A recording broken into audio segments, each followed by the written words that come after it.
طيب احنا بنلتقي لسه مع نور بنيامين حيدر اللي هي كمان بتتعلم هون دورات. فاحنا حابين نسالك، ممكن تعرفينا بحالك يا نور؟ انا اسمي نور بنيامين حيدر. انا بتعلم عربي وعبراني وانجليزي.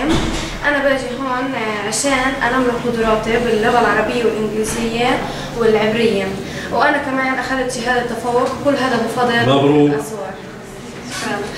وهون لما تيجي على هذا المركز بتحس حالك بالبيت وفيش فرق شيء، وكمان انه بين الطلاب العلاقات كثير كثير كثير كثير منيحه، وكمان افضل من المدرسه.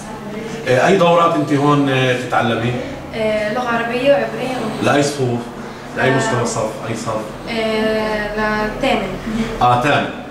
انت هون يعني لما بتاخذي الدورات يعني هاي المعلمين بيسالوك انه انت يعني المستوى بتاعك تغير، بتحكي لي انه انت بتتعلمي كمان دورات تقويه في اللغات في مركز اسوار، بتشرحي لي يعني أكيد. وبيعرفوا في المدرسه؟ وكثير سالونا عن المركز وحابين يدخلوه، وان شاء الله بفرصه الصيف.